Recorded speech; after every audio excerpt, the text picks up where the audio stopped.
Pelatih Timnas Indonesia Sinteyong memanggil 27 pemain yang dinilai cocok dan bisa bersaing di pertandingan putaran kedua kualifikasi Piala Dunia 2026 melawan Irak dan Filipina. Kabarnya, dua laga ini tak akan diselenggarakan di tanah air, melainkan skuad Garuda lah yang akan bertandang ke markas lawan. Tentu dua pertandingan ini tak akan berjalan mudah bagi Mark Klok CS. Selain harus bermain tandang, skuad Garuda juga akan menghadapi lawan-lawan yang kekuatannya tak bisa dianggap remeh. Apalagi Irak yang berstatus sebagai lawan terkuat Indonesia. Tapi segala kemungkinan masih bisa terjadi dan berikut adalah bagaimana upaya Indonesia menaklukkan Irak dan Filipina. Dua laga tandang ini akan berlangsung pada 16 dan 21 November mendatang. Untuk itu, Sinteyong sudah memanggil 27 nama terbaik untuk mengisi skuad. Dari penjaga gawang, tentu saja Nadeo Argawinata masih jadi pilihan utama. Ia akan di-backup oleh dua penjaga gawang muda Hernando Ari dan Muhammad Riyandi. Coach Shin juga memanggil pulang beberapa pemain yang berkiprah di luar negeri. Pemain-pemain itu adalah Asnawi Mangku Alam yang bermain di Jeonnam Dragons, Pratama Arhan di Tokyo Verdy, Sandy Walsh di KV Mechelen, Jordi Amat di Johor Darul Ta'zim, Sadil Ramdhani di Sabah FC, Shane Patinama di Viking FK, Elkan Bagot di Ipswich Town, dan Rafael Struijk di ADO Den Haag. Sementara untuk pemain yang berlaga di Liga Indonesia ada Andi Setio, Edo Febriansyah, Wahyu Prastio, Rizky Ridho, Mark Klok, Rahmat Irianto, Ricky Kambuaya, Witan Sulaiman, Egy Maulana, Arkan Fikri, Yakob Sayuri, serta Adam Alis yang kembali dipanggil Coach Shin. Di sektor lini depan juga didominasi pemain lokal, tercatat hanya Struijk yang bermain di luar negeri. Sisanya seperti Hoki Caraka, Ramadan Sananta, Dimas Derajat, dan Dendi Sulistiawan bermain di Liga Indonesia. Sedangkan Ivar Jenner dan Marcelino Ferdinand absen lantaran cedera. Tentu saja deretan pemain itu tak mungkin semuanya dimainkan langsung. Lantas bagaimana Sinteyong menyusun skuad terbaiknya untuk melawan Irak dan Filipina? Untuk sektor bertahan, Sinteyong bisa menggunakan dua skema, yakni 3 back dan 4 back. Dimulai dari 3 back terlebih dahulu, untuk sektor ini Coach Shin punya banyak opsi untuk bongkar pasang demi menemukan ramuan terbaik.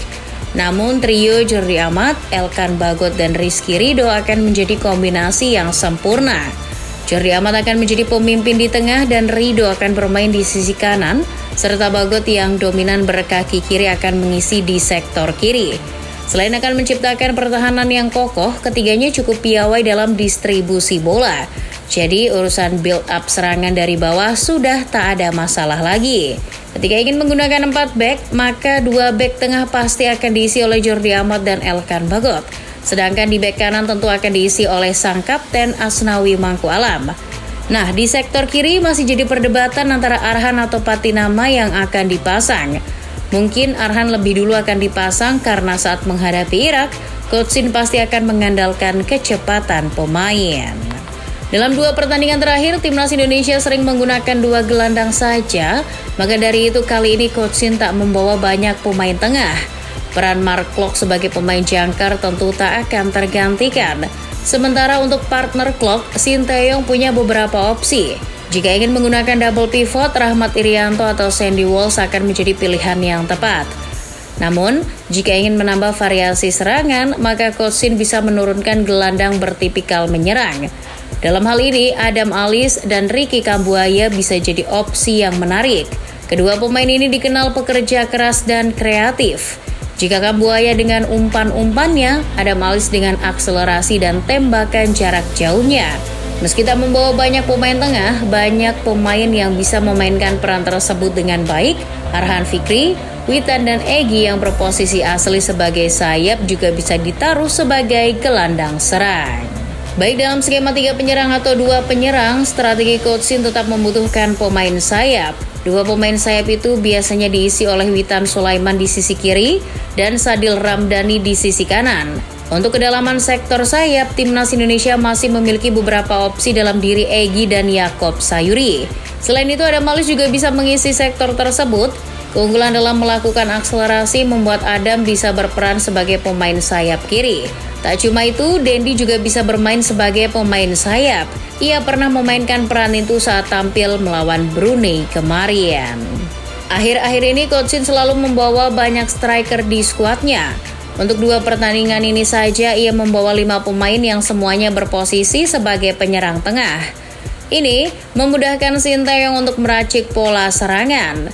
Jika ingin menggunakan 3 penyerang, Coach Shin membutuhkan striker tunggal pekerja keras yang mampu memberikan tekanan jika pemain belakang lawan menguasai bola. Kriteria itu ada pada Dendi Sulistiawan dan Dimas Drajat. Namun pada 2 laga melawan Brunei Darussalam kemarin, Coach Shin mencoba menggunakan 2 penyerang sekaligus. Menariknya, dalam 2 pertandingan itu sosok Hoki Caraka tak tergantikan. Dendi dan Dimas bergantian mengisi lini serang, tapi Hoki tetap jadi pilihan utama. Pemain yang kini berseragam PSS Sleman itu cukup unik. Ia jarang memegang bola macam 2 seniornya itu, tapi Hoki punya kemampuan pergerakan tanpa bola yang membahayakan. Ia pandai mencari celah dan ruang kosong untuk menerima bola di kotak penalti lawan. Gol-golnya melawan Brunei memang akan terkesan tap in, tapi butuh kecerdasan tingkat tinggi untuk menebak arah bola dan menemukan ruang kosong di kotak penalti.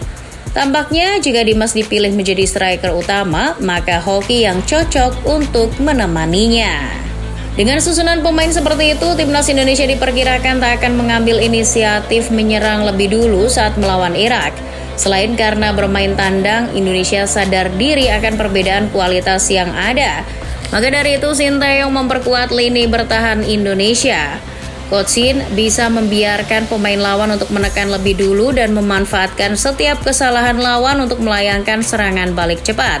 Oleh karenanya, memasang Arhan akan jadi pilihan bagus untuk melakukan transisi cepat, namun melakukan itu tidak selamanya mudah. Irak juga punya pemain yang patut diwaspadai seperti Aimen Hussein dan Ali Al-Hamadi. Keduanya memiliki postur dan kemampuan olah bola yang baik. Tampaknya mencuri 1 poin di kandang Irak sudah jadi hasil yang bagus bagi skuad Garuda.